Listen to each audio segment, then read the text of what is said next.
Hello dear students, स्वागत है एक बार फिर से आपके अपने चैनल डिफेंस ट्यूटर में। तो आज की इस वीडियो में हम बात करेंगे कोस्ट गार्ड नाविक जीडी के रिगार्डिंग स्टेज 1 सेक्शन 2 मैथ्स के चैप्टर सीक्वेंस एंड सीरीज के पार्ट 4 को। सीक्वेंस एंड सीरीज के लेक्चर 3 आपको हमने दे चुका है, यानी 3 लेक्चर इससे पहले सीक्वेंस एंड सीरीज में हमने दिया है, और साथ ही साथ आपके और भी डिफरेंट लेक्चर्स के वीडियोस को हमने आपको दिया है डिफरेंट चैप्टर्स के। ठीक है, तो जाइए सभी को प्लेलिस्ट में जाकर एक साथ सभी वीडियोस को देखिए। एक भी वीडियोस को मिस नहीं करना है, क्योंकि यदि आप एक भी वीडियोस को मिस करते हैं तो डेफिनेट तौर पे आप बहुत सारे कंसेप्ट को जरूर मिस करेंगे। ठीक है, तो ऐसा आपको नहीं करना है, सो एक वीडियोस को देखना है। जल्दी आपके मैथमेटिक्स के सिलेबस कवर करने का हम प्रयास करेंगे, देन फिर हम आपको फिजिक्स के सिलेबस की ओर बढ़ेंगे। ठीक है, तो पहले हमारा टारगेट है कि कम से कम एक सिलेबस भी आपका कंप्लीट रहेगा, तो आप क्या करेंगे, यहाँ से आपका 25 नंबर क्वेश्चन आपका क्या रहेगा, कंप्लीट होने का चांसेस रहेगा। ठीक है, इससे क्या होगा कि हम जितने तरीके से जितने चैप्टर्स हैं सभी को पढ़ा देंगे, और देन फिर आपका काम रहेगा कि बुक्स को बनाना। जो भी बुक्स है आपके पास, उस बुक्स को बनाइए, उस बुक्स को फॉलो कीजिए, आपके डेफिनेट तौर पर सारे कंसेप्ट कवर हो जाएंगे, तो आपके बुक्स के क्वेश्चन भी बनेंगे। ठीक है, और देन फिर आपको करना है उसके बाद प्रैक्टिस। यदि आप इन सभी वीडियोज़ की जो हम आपको दे रहे हैं उन सभी वीडियोज़ को देख लेते हैं,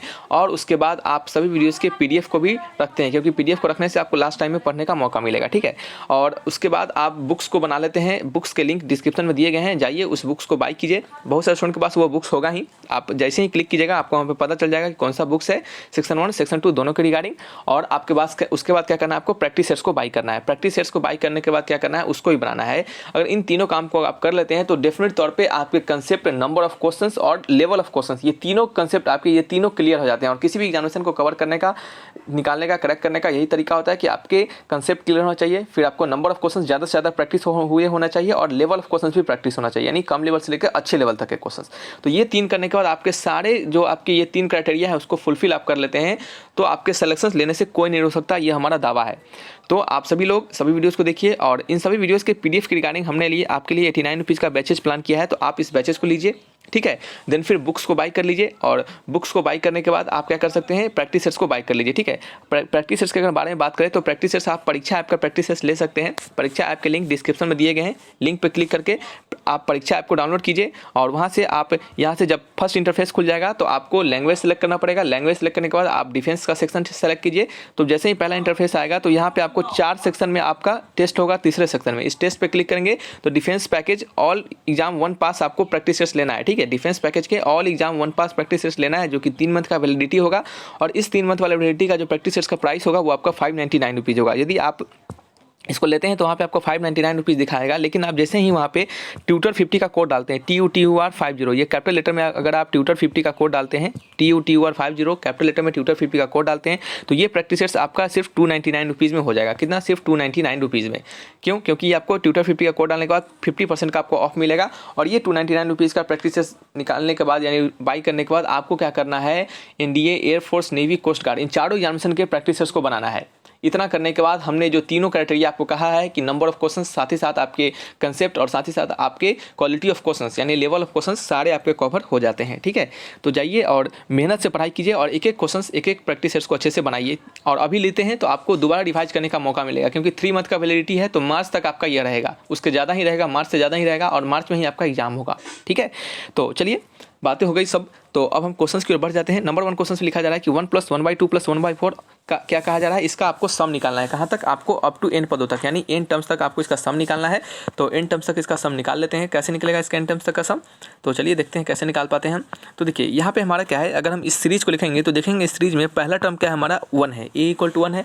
और अगर सीरीज के हम डिफरेंसेस को देखें तो आप देख सकते हैं कि सभी में 1/2 का मल्टीप्लिकेशन किया गया है। तो a = क्या हो गया, 1 हो गया हमारा। और अगर हम देखेंगे कि सभी में 1/2 का मल्टीप्लाई किया जा रहा है, यानी कह रहे हैं मतलब अगर बाद वाला टर्म को पहले वाले टर्म से भाग करेंगे तो 1/2/1, यानी क्या आ जाएगा, 1/2 आ जाएगा। यानी इसका जो कॉमन रेशियो है ये क्या है हमारा है, 1/2 आ रहा है। 1/r का वैल्यू हमें 1/2 मिला, यानी ये जो हमारा सीक्वेंस है ये किस में, हमारा जीपी में है। किस सीक्वेंस में है ये हमारा सीक्वेंस जो है वो जीपी में है। ठीक है, तो जीपी के सम का निकालने का फॉर्मूला क्या होता है, जीपी के सम को निकालने का फॉर्मूला क्या होता है, तो यहाँ पे लिख सकते हैं, आप नोट करके लिख लीजिएगा। जीपी के सम का निकालने का फॉर्मूला तो वो आपका होता है SN = क्या होता है, SN = a × 1 - r पे पावर n अपॉन 1 - r। ठीक है, ये क्या होता है, sum of n terms of GP का निकालने का फॉर्मूला होता है। बस इसी को यहाँ पे अप्लाई करना है, तो चलिए अप्लाई कर लेते हैं। तो अप्लाई करेंगे यहाँ पे, तो SN = क्या हो जाएगा, SN = a कितना है हमारा, 1 है, 1 + नहीं 1 × है ना, तो 1 × में 1 - आर पे पावर एन, आर क्या हमारा 1/2 है, 1/2 पे पावर एन यानी सिंपल 1/2 पे power n upon 1 minus r का वैल्यू क्या है 1/2 है, तो ये घट के कितना आ जाएगा 1/2 आ जाएगा, तो ये आपका हो जाएगा 1/2, तो ऊपर 2 चला जाएगा, तो ये 2 टाइम्स क्या हो जाएगा आपका 1 minus 1/2 to the power n, ठीक है, 2 times 1 minus 1/2 to the power n हो जाएगा। तो मैच करेंगे आंसर, हमारा मैच कर रहा है ऑप्शन नंबर सी, क्या है option number C is the right answer, ठीक है, सिंपल क्वेश्चन था। चलिए नेक्स्ट आपको यहाँ पे जो कंसेप्ट सिखाया गया उसको सीखिए कि सम ऑफ जो इनफाइनाइट टर्म्स ऑफ जीपी जो होता है उसका फॉर्मूला क्या होता है, ठीक है, और उसको बनाने का तरीका भी हमने आपको सिखा दिया ताकि ये सिर्फ फॉर्मूला रट के आपका कह सकते हैं कि आप इसको डायरेक्टली इसको यूज नहीं कर दे। और एक और बात यहाँ पे याद रखिएगा, ये जो फॉर्मूला होता है यहाँ पे जो आर का वैल्यू होता है वो क्या होता है आपका लेस देन 1 होता है, क्या होता है लेस देन 1 होता है, आर का वैल्यू क्या होता है लेस देन 1, देख सकते हैं ये आर का वैल्यू 1/2 है तो लेस देन 1 हो गया ना, ठीक है। जब आर का वैल्यू ग्रेटर देन 1 होगा तो आप क्या कीजिएगा r to the power n में से 1 को घटाइएगा और यहाँ पे आर माइनस 1 कर दीजिएगा, क्योंकि पॉजिटिव लाना पड़ेगा ना, इस कारण से आप इसको उलट दीजिएगा, इसको इधर लिख दीजिएगा और इसको भी इधर लिख दीजिएगा, ठीक है। चलिए नेक्स्ट आप बढ़ जाते हैं क्वेश्चन नंबर सेकंड की ओर। नंबर सेकंड में लिखा जा रहा है in a GP if third term is 4 then find the product of first 5 term of GP। कहा जा रहा है कि किसी GP में थर्ड टर्म जो है वो 4 दिया जा रहा है और कहा जा रहा है कि प्रोडक्ट ऑफ फर्स्ट 5 टर्म, पहले फर्स्ट 5 टर्म का प्रोडक्ट पूछा जा रहा है, तो थर्ड टर्म यानी T3। आपको पता होगा कि किसी भी जीपी में एन टर्म्स को लिखने का तरीका क्या होता है, एन टर्म्स को लिखने का तरीका क्या होता है, तो जीपी में एन टर्म्स को लिखने का तरीका होता है ए इंटू आर पे power n minus 1, a into r पे पावर एन माइनस 1, यानी कहने मतलब यदि आपका यहाँ पे एन है तो यहाँ पे क्या होता है एक कम हो जाता है, आर पे पावर एक कम हो जाता है, तो यहाँ पे T3 है तो ए रहेगा और आर पे पावर क्या हो जाएगा एक कम हो जाएगा, यानी क्या हो जाएगा सिंपल 2 हो जाएगा, यानी T3 का वैल्यू AR² है जो कि वैल्यू कितना है 4 के बराबर है। आपसे कहा जा रहा है कि पहले 5 टर्म्स का आपको क्या बताना है प्रोडक्ट बताना है, तो ठीक है निकाल लेते हैं। पहला टर्म ए होगा, दूसरा टर्म AR, तीसरा टर्म AR², चौथा टर्म क्या होगा एक कम होगा ARQ, पांचवा टर्म क्या होगा AR पे पावर 4, इसका आपको प्रोडक्ट बताना है, इसका आपको प्रोडक्ट बताना है। तो चलिए निकालते हैं, देखिएगा कितना बार ए है तो 5 बार ए है तो ए टू द पावर 5, आर कितना बार है तो 4 3 7 8 9 1 10 यानी ए टू द पावर 10, ठीक है। तो आप इसको क्या लिख सकते हैं ए टू द पावर 10 नहीं आर पे पावर 10 है ना, आर पे पावर 10, तो आप इसको क्या लिख सकते हैं ए इंटू आर स्क्वायर पे पावर 5 ऐसा लिख सकते हैं क्या, ए इंटू आर स्क्वायर पे पावर 5, जब इसको मल्टीप्लाई कीजिएगा तो ए टू द पावर 5 और आर टू द पावर 10 यानी सिंपल यही हो जाएगा, कहाँ गया ये आपका हो जाएगा, ठीक है। तो बस ये हमने कर दिया और हमें अब पता है क्या पता है हमें पता है AR² का वैल्यू 4 है, तो यहाँ पे क्या डाल देंगे 4 to the power 5, 4 to the power 5, तो 4 टू द पावर 5 को हम सॉल्व करेंगे तो हमारा आंसर आएगा कितना 1024, क्या आ जाएगा 1024, ठीक है। तो ऑप्शन मैच करेंगे, option number D is the correct answer. चलिए नेक्स्ट आपका है number third question. Number third में लिखा जा रहा है कि 3 एवं 27 का गुणांतर मध्य यानी GM निकालना है, यानी find the GM between 3 and 7, ठीक है। 3 और 7 के बीच ज्योमेट्रिक मीन निकालना है, तो निकाल लेंगे। ज्योमेट्रिक मीन कैसे निकालता है तो यहाँ पे लिख सकते हैं आप नोट करके, geometric mean GM is equal to क्या होता है रूट अंडर ए बी, तो रूट अंडर ए बी कितना है ए है आपका 3 और बी कितना है 27, ठीक है। तो 3 इंटू 27 क्या लिखेंगे 3 का क्यूब लिख सकते हैं, तो इसको हम लिखेंगे 3 टू द पावर 4 और ये बाहर आ जाएगा तो क्या हो जाएगा 3² यानी आपका 9 हो जाएगा। Option number B is the right answer. ये सिंपल क्वेश्चन है, ज़्यादा समय नहीं देंगे इस पर हम, ठीक है। चलिए नेक्स्ट आपका है नंबर फोर्थ क्वेश्चन। लिखा जा रहा है कि if ABC are in AP, यदि ABC आपके AP में है and XYZ are in GP, ठीक है, और XYZ क्या आपके GP में है, ठीक है। यदि आपके ABC क्या है आपके AP में है, XYZ क्या आपके GP में है, तो आपसे पूछा जा रहा है कि ये जो इतना बड़ा रिलेशन दिया जा रहा है यह किसके बराबर होगा, यह किसके बराबर होगा, ठीक है। तो बनाते हैं, कैसे देखते हैं बनाते हैं इसको। यदि हमारा A B और C क्या है आपके AP में है तो यहाँ से हम क्या लिख सकते हैं 2 times of B equal to A plus C, 2 times of B is equal to A plus C, ठीक है, ठीक है, 2 times of B equal to A plus C. Next फिर यदि XYZ आपके क्या है आपके GP में है, यदि XYZ आपके क्या है GP में है तो यहाँ से हम क्या लिख सकते हैं, तो यहाँ से हम लिख सकते हैं कि Y upon X is equal to Z upon Y, ठीक है। ये दोनों होंगे आपस में बराबर रहेंगे और हम मान लेते हैं इसको K के बराबर, इसको हम क्या मान लेते हैं K के बराबर मान लेते हैं। तो यहाँ से अगर हम सॉल्व करेंगे इस जगह से, तो अगर हम इसको और इसको उठाएं तो क्या होगा हमारा Y इक्वल टू क्या हो जाएगा KX, ठीक है, और एक यह हो जाएगा और दूसरा जब हम क्या करेंगे इस दोनों को लेंगे तो हमारा क्या हो जाएगा बताइए, तो यहाँ पे हमारा जाएगा and Z equal to K into ये आपका Y, और Y की जगह पे क्या लिख सकते हैं, Y की जगह पे लिख सकते हैं हम KX, तो यहाँ पे लिख सकते हैं Z equal to K² into X, K² into X, Y का वैल्यू KX हो गया, Z का वैल्यू K² X हो गया, ठीक है। अब चलिए नेक्स्ट हम पेज लेते हैं, क्वेश्चन नंबर कौन सा है हमारा, क्वेश्चन नंबर 4 है, नंबर 4 का आंसर, ठीक है। अब हम क्या कर सकते हैं, यहाँ पे हमारा क्वेश्चन से है, अब हम उसको देखेंगे। क्वेश्चन में हमारा है x to the power b minus C, y to the power c minus A, z to the power a minus b, क्या है x to the power b minus C, y to the power क्या है हमारा c minus ए और z to the power क्या है a minus b। देख रहे हैं जस्ट आगे बढ़ता चला जा रहा है, a माइनस b है, तो हमें इसका आंसर निकालना है। तो इसको हम कैसे फाइंड करेंगे, तो देखिए एक काम करते हैं, हम X to the power B minus C को X to the power B minus C रहने देते हैं, और जितना वाई और जेड है इन दोनों को क्या करते हैं, यहाँ से हम इसको एक्स के टर्म में कन्वर्ट कर लेते हैं। जितना वाई और जेड है उसको हम क्या करते हैं, यहाँ से एक्स के टर्म में कन्वर्ट कर लेते हैं। तो चलिए कर लेते हैं।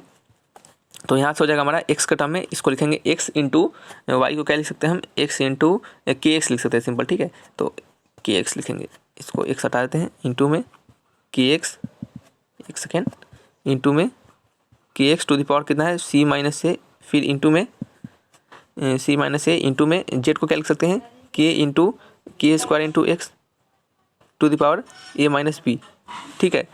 ये हो गया हमारा, ठीक है। तो यहाँ पे हम देन फिर इसको फर्दर आगे सॉल्व करेंगे। तो कैसे सॉल्व कर सकते हैं, देखिएगा ये जो के है और हमारा के स्क्वायर है, देखिए के स्क्वायर को क्या करते हैं हम सीधे अलग निकाल लेते हैं और एक्स वाले को एक साथ लेते हैं। और अब देखिए अगर बेस सेम रहता है तो पावर क्या होता है, जुड़ जाता है। तो जहाँ जहाँ पावर होगा एक्स का उसको हम जोड़ेंगे। तो बी माइनस सी सॉरी प्लस में और क्या हो सकता है सी माइनस ए, मार्कर काम नहीं कर रहा है, थोड़ी देर वेट कीजिएगा, ठीक है। हमने क्या किया, एक्स टू द पावर जितना हमारा जो ऊपर पावर होगा उसको हमने क्या किया एक साथ लिख के जोड़ दिया। फिर क्या करेंगे, के को लिखेंगे। तो K to the power C minus A plus में स्क्वायर है तो 2a माइनस 2b, यह हो जाएगा 2a माइनस 2b।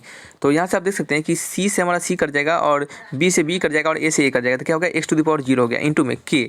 अब देखिए ये हमारा c माइनस, जब यहाँ पे लिखेंगे तो ये क्या हो जाएगा, प्लस ए हो जाएगा, प्लस ए हो जाएगा और माइनस क्या है आपका 2b है, ठीक है। तो माइनस 2b की जगह पे अब यहाँ पे दिखेगा 2b की जगह पे हम क्या लिख सकते हैं, a प्लस लिख सकते हैं। हमारे AP से हम 2b की जगह पे a प्लस सी लिख सकते हैं। तो यहाँ पे क्या लिखेंगे हम, ए प्लस सी, यानी माइनस में लिखेंगे तो माइनस ए और माइनस सी हो जाएगा। ये सी से सी गया, ए से ए गया। तो यहाँ पे देख सकते हैं X to the power 0 into में के टू द पावर 0, यानी एनीथिंग टू पावर 0 1 और एनीथिंग टू पावर 0 1, यानी 1 इंटू 1 आंसर होगा हमारा 1।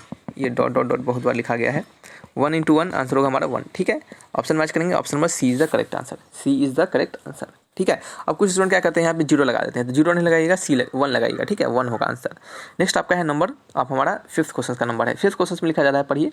तो नंबर 5 में लिखा जा रहा है आपका क्या, तो यहाँ पे लिखा जा रहा है कि इन एन जीपी क्या है, in a GP if their first term is A and common ratio is R then their sum of infinite term is A upon 1 minus R. If कहा जा रहा है कि किसी जीपी में उनका फर्स्ट टर्म यदि ए है और कॉमन रेशियो यदि क्या है हमारा आर है, तो कहा जा रहा है कि देयर सम क्या होंगे उनके ए अपॉन 1 माइनस आर होगा। तो जहाँ पे आर का वैल्यू क्या होगा आपसे यह पूछा जा रहा है, ठीक है, ठीक है।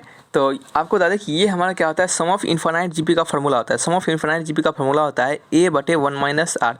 सम ऑफ इन्फानाइट जीपी का फॉर्मूला होता है a बटे 1 माइनस आर, ठीक है। जहाँ पे हमारा जो r होता है वो क्या होता है आपका 1 से छोटा और -1 से क्या होता है हमारा बड़ा होता है। तो याद रखिएगा यहाँ पे जो r का डिफिनीशन होता है सिंपल आपसे यह पूछा जा रहा था, जो कि क्या होता है आपका -1 से 1 के बीच। Option number D is the right answer, ठीक है। नेक्स्ट आपका है नंबर 6 क्वेश्चन। नंबर 6 क्वेश्चन में लिखा जा रहा है कि 1/2 + 1 3/4 + 7/8 + 15/16 अप टू n टर्म तक आपको क्या बताना है, इनके सम का वैल्यू बताना है, ठीक है। इनके क्या करना है आपको, सम बताना है। तो कैसे निकालेंगे, तो देखिएगा हम यहाँ पे 1/2 को क्या लिख सकते हैं, हम 1/2 लिख सकते हैं 1 - 1/2, इससे कोई फर्क पड़ेगा, नहीं फर्क पड़ेगा, ठीक है।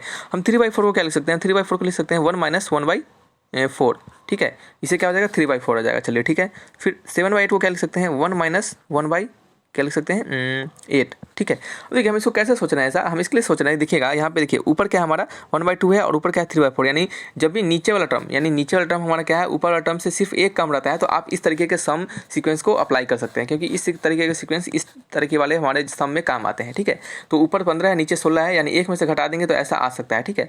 तो इस तरीके से आप इसको क्या कर सकते हैं, ठीक है। देन फिर क्या हमारा 15/16 है, तो हम इसमें क्या कर सकते हैं 1 माइनस इसको लिख सकते हैं 1/16, ठीक है। कहाँ तक, अप टू आगे तक चला जाएगा n टर्म्स तक। तो यहाँ से देखिएगा हमारा ये हम क्या करेंगे, इसमें से 1 1 1 जितना है उसको हम एक साथ लेंगे। तो यहाँ पे क्या हो जाएगा 1 + 1 + 1 अप टू कहाँ तक n टर्म्स तक, ठीक है। फिर क्या लिखेंगे माइनस टाइम्स कॉमन लेंगे और यहाँ पे हो जाएगा 1/2 प्लस में 1/4 प्लस में 1/8 प्लस में अप टू कहाँ तक आपका n टर्म्स तक, ठीक है। तो आप देख सकते हैं इस पूरे का वैल्यू क्या होगा, ये देखिए n टर्म्स तक का सम है 1 1 1 कितना n टर्म्स तक जोड़ा जा रहा है। तो 1 1 n टर्म्स तक जोड़ेंगे तो क्या हो जाएगा n हो जाएगा, सिंपल n हो जाएगा माइनस। अभी देखिए इसका सम हमने आपको तुरंत बताया था, ये क्या होता है, तो a इंटू 1 माइनस क्या होता है a इंटू 1 माइनस 1 अपॉन क्या होता है a इंटू 1 माइनस आर पे power n upon 1 minus r. तो यहाँ पे a क्या हमारा 1/2 है, तो 1/2 इंटू में 1 माइनस एक सेकेंड इंटू में आपका 1 minus 1/2 to the power n upon क्या होगा 1 माइनस आर, जो कि क्या आपका 1/2 है। तो ऐसा हो गया। नेक्स्ट यहाँ पे जगह नहीं है तो नेक्स्ट पेज ले लेते हैं हम, चलिए। क्वेश्चन नंबर 6 का आंसर है यहाँ पे। तो नंबर 6 में लिखा जा रहा है कि सॉरी नंबर 6 को इसको हम बनाएंगे नेक्स्ट आगे की ओर। तो n माइनस 1/2 और ये आपका जो 1/2 है नीचे वाला, ये 1 में से 1/2 घटाएंगे तो 1/2 आएगा ना, तो ये ऊपर चला जाएगा तो 2 हो जाएगा और इंटू में क्या हो जाएगा 1 minus 1/2 to the power n। ठीक है, तो ये क्या होगा 1 minus 1/2 to the power n। तो यहाँ से हमारा 2 से 2 कट जाएगा, वैल्यू हो जाएगा n minus 1 minus 1/2 to the power n। ठीक है, n minus 1 minus 2 to the power n। तो यहाँ से हम क्या कर सकते हैं, इसको लिख सकते हैं n माइनस -1 और -1 plus 2 to the power -n। तो इसको लिख सकते हैं 2 to the power -n plus n minus 1। ठीक है, इस तरीके से इसका आंसर हो जाएगा 2 to the power n plus n minus 1। Option number C क्या है, राइट आंसर है। ठीक है, नेक्स्ट क्वेश्चन की ओर बढ़ते हैं। क्वेश्चन नंबर क्या हमारा 7th क्वेश्चन। नंबर 7 में लिखा जा रहा है कि यदि आपका यानी if a equal to 1 plus a square और plus a cube up to कहाँ इन्फाइनाइट तम तक है तो आपको a का वैल्यू पूछा जा रहा है। ठीक है, तो निकाल लेंगे। तो हम क्या करेंगे, इसको निकाल लेंगे। कैसे निकालेंगे देखिएगा, यदि a इक्वल टू इतना दिया जा रहा है तो हमें a का वैल्यू फाइंड करना है ना। तो आपने सीखा है कि sum of infinite terms of GP क्या होता है, a/1 माइनस r। यहाँ पे इस जीपी के लिए हमारा a कितना है 1 है, अपॉन 1 माइनस r कितना है, r होता है हमारा कॉमन रेशियो। तो बाद वाले में से पहले वाले को घटाएं, डिवाइड करेंगे तो a/1 आंसर क्या है 1, यानी इसका कॉमन रेशियो क्या है हमारा a है। ठीक है, तो क्या हो गया आपका 1/1 माइनस a। ठीक है, ऐसा हो गया। तो हम यहाँ पे क्या करेंगे, दोनों साइड इसको क्रॉस मल्टीप्लाई कर देंगे तो s1 minus a equal to 1, तो s माइनस a से इक्वल टू 1। ठीक है, तो यहाँ से हमारा s माइनस 1 इक्वल टू क्या हो गया, a से हो गया। तो यहाँ से a का वैल्यू क्या हो गया, s माइनस 1 अपॉन s। क्या हो गया, s minus 1 upon s। Option number s minus 1 upon s, option number C is the correct answer. ठीक है, चलिए नेक्स्ट आपका है क्वेश्चन नंबर क्या है हमारा 8th है। नंबर 8 क्वेश्चन में लिखा जा रहा है आपका कि in a GP second term is 2, sum of infinite terms is equal to 8। Second term कितना है, यानी एस एन नहीं tn है ना, tn इक्वल टू कितना है आपका 2 है, यानी a इंटू आर पे पावर सेकेंड टर्म है। तो tn इसको नहीं लिखेंगे हम, इसको सेकेंड टर्म ही लिखेंगे, t2 लिखेंगे। t2 को कितना 2 है, तो a इंटू आर पे पावर क्या हो जाएगा, एक कम हो जाएगा, यानी simple a to the power 1 r पे पावर 1 हो जाएगा, यानी a r हो जाएगा इक्वल टू 2 है, ऐसा दिया जा रहा है। ठीक है, देखिए कंफ्यूज नहीं होना है। tn इक्वल टू क्या होता था, a to the power r a into r पे पावर n माइनस 1 होता था, एक कम होता था ना। तो उसी तरह यहाँ पे t2 है तो एक कम होकर क्या हो जाएगा, सिंपल r हो जाएगा ना। तो वही यहाँ पे किया जा रहा है। ठीक है, चलिए ये हमारा दिया जा रहा है। फिर कहा जा रहा है कि हमें सम ऑफ इनफाइनाइट टर्म दिया जा रहा है कितना, जो कि 8 के बराबर है, यानी s इन्फिनिटी का वैल्यू 8 के बराबर है, यानी a/1 माइनस r का वैल्यू कितना है 8 के बराबर है। ठीक है, फिर कहा जा रहा है find the first term of GP. First term of GP, first term यानी a का वैल्यू फाइंड करना है, a का वैल्यू फाइंड करना है। ठीक है, निकाल लेते हैं। कैसे निकालेंगे, मल्टीप्लाई करते हैं। तो 8 minus 8 into r equal to क्या हो जाएगा हमारा, बताइए, ये हमारा हो जाएगा a। क्या हो जाएगा हमारा, सिंपल a हो जाएगा। ठीक है, फिर क्या कर सकते हैं आगे हम, तो फिर हम आगे कर सकते हैं, काम करेंगे r को ना a के टर्म में डाल देंगे। तो यहाँ से r का वैल्यू a के टर्म में क्या आ जाएगा 2/a। r को अगर हम a के टर्म में डाल दें तो हमारा आ जाएगा 2/a। तो 8 माइनस 8 अपॉन 2/a, यानी 8 दूना 16/a कर देते हैं, 16/a इक्वल टू a। ठीक है, 16/a इक्वल टू a। तो यहाँ से हम क्या करेंगे, इसको फर्दर सॉल्व करेंगे तो क्रॉस मल्टीप्लाई करने के बाद तो हमारा क्वाड्रेटिक इक्वेशन आएगा, जो क्या आएगा 8 स्क्वायर, जो कि आएगा a square minus 8a plus 16 equal to 0। a square minus 8a plus 16 equal to 0, ये क्या आएगा हमारा, ये हमारा आ जाएगा आपका क्वाड्रेटिक इक्वेशन। अब क्वाड्रेटिक इक्वेशन को सॉल्व करने आता है आपको, बिल्कुल आता है। ये क्या है हमारा क्वाड्रेटिक इक्वेशन, तो ये हमारा है a माइनस 4 का होल स्क्वायर, a माइनस 4 का होल स्क्वायर है, जो कि क्या होगा 0 के बराबर होगा। तो यहाँ से जो हमें a का वैल्यू निकलेगा वो हमें निकलेगा a इक्वल टू 4, यानी फर्स्ट टर्म हमारा इस जीपी का होगा आपका 4। आंसर क्या होगा 4। ऑप्शन नंबर क्या होगा, मैच करेंगे, ऑप्शन नंबर होगा हमारा, option number C is the right answer. ठीक है, बढ़ते हैं नेक्स्ट क्वेश्चन की ओर। नेक्स्ट क्वेश्चन हमारा है number 9th question. Number 9th में लिखा जा रहा है कि find the 7th term of GP if the first term and common difference is equal to 3 and 2। First term आपको बताना है जीपी का, first term find the 7th term of GP, sorry 7th term आपको बताना है GP का, यानी T7 का वैल्यू बताना है। क्वेश्चन में कहा जा रहा है कि first term and common difference is equal to 3 and 2। Common ratio actual में होना चाहिए। ठीक है, यहाँ पे रेशियो लिख दीजिएगा, RATIO रेशियो। तो फर्स्ट टर्म दिया है, यानी a का वैल्यू 3 और r का वैल्यू 2। ये तो बेकार क्वेश्चन है, बहुत ही सिंपल है। यहाँ पे सीधे tn वाला फार्मूला लगाना है, जो कि होता है a इंटू आर पे पावर n माइनस 1 होता है, ये होता है ना। तो इसी फार्मूला के जब हम T7 लिख देंगे, जो कि क्या हो जाएगा a इंटू आर पे पावर 6। ठीक है, तो a का वैल्यू 3 है, 2 टू द पावर 6। तो ये कितना हो जाएगा बताइए। तो ये तो सिंपल क्वेश्चन है, कैलकुलेशन है ना। तो a 3 into 2 to the power 6 value आएगा आपका 3 इंटू 2 टू द पावर 6 आपका 64, यानी आपका जाएगा 192। कितना 192। Option number B is the correct answer. Next आपका है number 10th question. Number 10th में लिखा जा रहा है कि ABC क्या है जीपी में है, तो a to the power n, b to the power n, c to the power n आपके किस में होंगे। ठीक है, तो निकाल लेते हैं। ऐसा क्वेश्चन हमने आपको पहले भी बताया कि कैसे इस तरीके के क्वेश्चन को सॉल्व करते हैं। तो देखिए a अपॉन b कॉमा सी, ये क्या हमारा यदि आपके जीपी में है तो हम यहाँ से लिख सकते हैं कि b अपॉन a जो होंगे, तो यहाँ पर लिख सकते हैं कि therefore b upon a is equal to c upon a। ऐसा हम लिख सकते हैं। हम क्या करेंगे, दोनों साइड जैसे स्क्वायरिंग करते थे ना, हम दोनों साइड क्या करेंगे n पावर लगा देंगे। तो क्या हो जाएगा b upon n upon a to the power n equal to c upon n upon a to the power n। तो ये हमें क्या बताता है, तो ये हमें बताता है आपका, ये हमें यह बताता है कि हमारा जो a to the power n है, comma b to the power n है, comma c to the power n है, ये भी क्या है हमारे जीपी में है। ये हमें यही दर्शाता है ना, जब हमें ये इसको दर्शाता है तो ये जो होगा हमें इसको दर्शाएगा, ठीक है। तो इसका आंसर ये भी क्या होंगे हमारे जीपी में होंगे, तो आंसर हो जाएगा हमारा ऑप्शन नंबर बी, ठीक है। तो चलिए रखते हैं इस वीडियो को यहीं पे, मिलेंगे नेक्स्ट वीडियो में। किसी प्रकार का डाउट होगा तो कमेंट बॉक्स में लिखकर हमसे आप पूछ सकते हैं। तो thanks for watching my video, तब तक के लिए बाय बाय।